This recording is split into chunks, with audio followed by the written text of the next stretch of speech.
Allez, appelez-la. Tout de suite.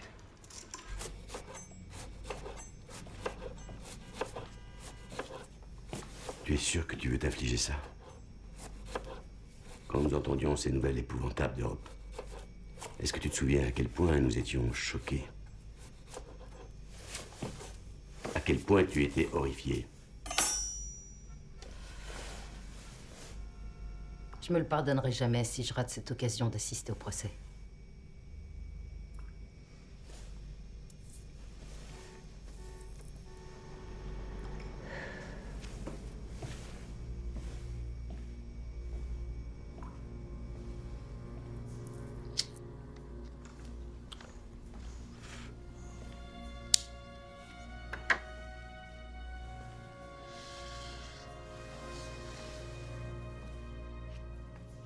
Tu racontes toujours à qui veut l'entendre combien j'ai été courageuse et intelligente quand je me suis enfuie de Gurs.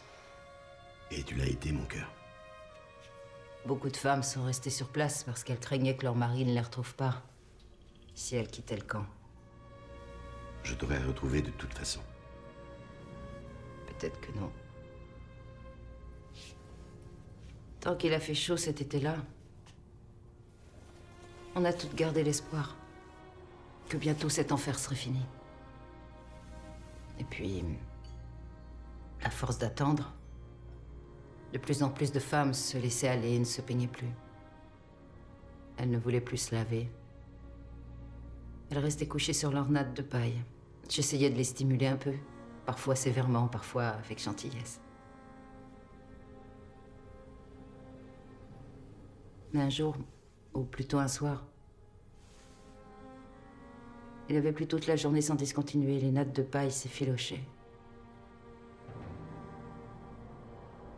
Le courage m'a manqué, j'étais à bout. Je me sentais affreusement fatiguée. Tellement fatiguée. Que ce monde... Et Dieu sait si je l'aimais. J'ai voulu le quitter.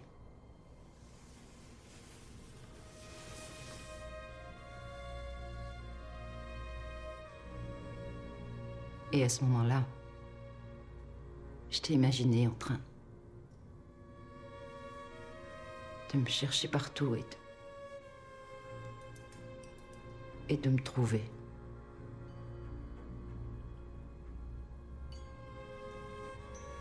Tu comprends maintenant pourquoi je n'ai pas envie de te laisser partir?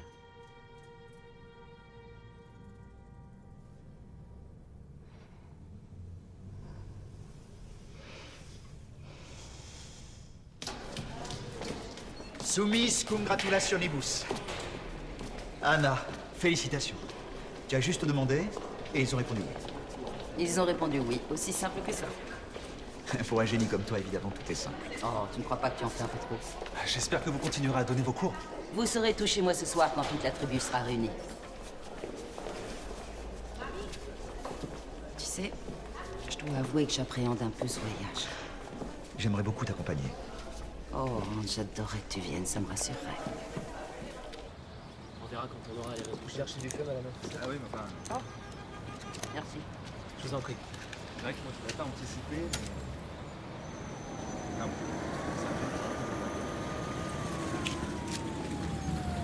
Bon, vous restez là? Vous avez une soirée?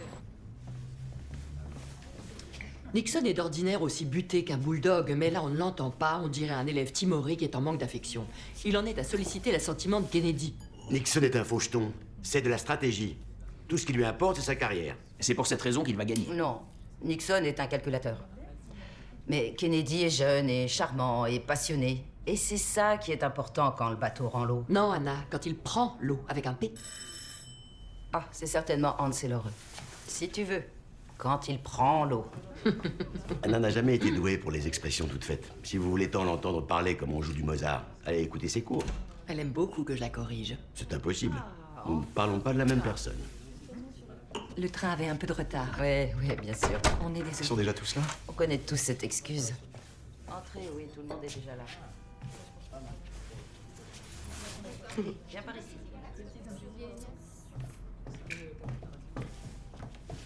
Je vous présente le dernier membre de notre tribu, professeur Miller, Hans et Laure Jonas. C'est un plaisir de vous rencontrer enfin. Professeur Miller, c'est un honneur. Vous êtes donc les plus vieux et je crois les plus chers amis Les d'Anna. plus vieux, c'est sûr, mais les plus chers, non.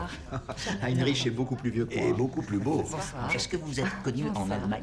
Thomas, j'ai dit vieux amis en Europe, ça veut dire qu'on se connaît depuis plus de 10 minutes, c'est tout.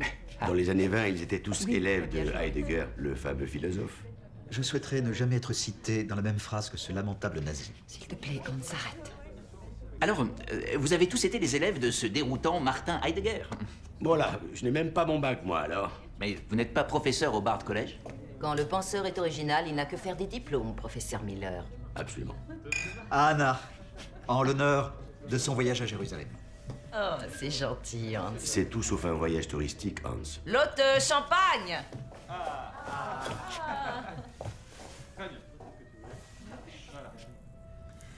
Je suis très honoré qu'une collègue de mon université ait cette formidable occasion de devenir un témoin oculaire de l'histoire. Vous allez nous manquer. Oh, c'est gentil. Oui, c'est vrai. Merci. C'est simplement formidable, Anna, que toi, que l'un d'entre nous tous puisse assister à ce grand procès. Ce n'est pas un grand procès, c'est un procès illégal. L'enlèvement commis par ces crétins du Mossad est un acte illégal. Israël a d'évidence le droit sacré de juger un nazi pour ses crimes contre le peuple juif. Le droit sacré? Oh, mais Hans, t'es devenu complètement méchuguet ou quoi? Mais c'est là que se sont réfugiés la plupart des survivants. Exactement. Et les survivants veulent se confronter à ce criminel, ils veulent se retrouver face à lui. Se retrouver face à lui. Excusez-moi. Et ils vont tous défiler devant le tribunal. Ils seront cités comme témoins, en effet. Mais alors, ça va durer pendant des années. Ce procès durera... Fiction, cette fumée. Vous comprenez de quoi ils débattent? Je croyais que vous maîtrisiez parfaitement leur jargon. Vous ne les trouvez pas agressifs? Moi, je ne comprends pas ce qui se passe. Israël, en tant qu'État, n'existait pas quand les crimes nazis ont eu lieu. Pas encore, hélas. Sinon, il aurait fait comme la France et l'Angleterre. Il aurait déclaré la guerre à Hitler. Mais nous avons quand même été là. Nous avons fait notre devoir dans la mesure du possible. Nous avons combattu contre les nazis en tant que volontaires dans l'armée britannique. En 1944, dans la brigade juive, j'ai retrouvé beaucoup d'hommes courageux venus Nous connaissons d'Israël. tous l'histoire ici. Oui, mais Heinrich a l'air d'ignorer ce que ça peut représenter de prendre les armes pour défendre ses propres convictions. Tu oublies qu'il a émigré afin de défendre ses convictions. Beaucoup ont dû le faire. Il n'a aucun mérite là-dessus. Personne ne prétend enlever ton mérite, mon cher Hans. Anna répète sans cesse combien elle admire le soldat que tu as été. Pas seulement le soldat. Lotte? Eichmann aurait dû être au procès de Nuremberg. Il a échappé à son arrestation. Cet homme est un hors-la-loi. Tu peux nous faire un Comme les résumé? pirates autrefois. Les pirates n'en Vous ne préférez pas qu'il vous soit fait par Ce Anna? type est un des plus grands criminels de notre siècle. Il devrait comparaître devant un tribunal international. Ça, ce serait juste. Il n'y en a pas. Justement, Si ce procès prend la tournure que tu es en train de nous annoncer, alors... Lui, c'est un de ces Berlinois ex-communistes très passionnés. Il est juif? Non. Mais il a suivi Rosa Luxembourg jusqu'à la fin. Évidemment, c'est beaucoup mieux qu'un diplôme universitaire. On ne peut pas traduire toute l'histoire en justice, on peut juger qu'un homme, voyons. oui, en effet, un homme va être jugé pour meurtre. C'est un couple étrange. Oui, pour meurtre. Ils sont fantastiques. C'est le couple marié le plus heureux du Il faudra monde. encore que tu arrives à le prouver. Vous avez tous raison, je tenais à vous le dire. Essayons de changer de sujet, je vous en prie. Désolé, Marie. Bonne nuit, dormez bien. À bientôt. Au revoir, Charlotte. Au revoir. J'ai passé une bonne soirée, Anna, je te remercie. À bientôt. Nous avons été un peu virulents avec Hans. Je récupère son manteau. Je voudrais pas qu'on rate Tu le dis ça à dernier. chaque fois. Oui, Sinon, c'est on a vrai. toujours un je canapé. sais. Non, sur le Merci campus. beaucoup. Oh, je suis ravie que vous soyez Je vous venu, remercie. Thomas. Au revoir. Bonsoir. Au revoir, professeur. Hans. Alors, à Merci bientôt. beaucoup. J'espère que vous allez pouvoir revoir, rentrer sans professeur. problème après cet orage affreux. Soyez prudents.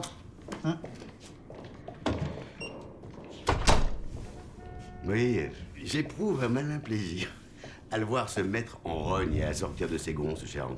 Surtout quand il a l'air si heureux de t'envoyer en enfer.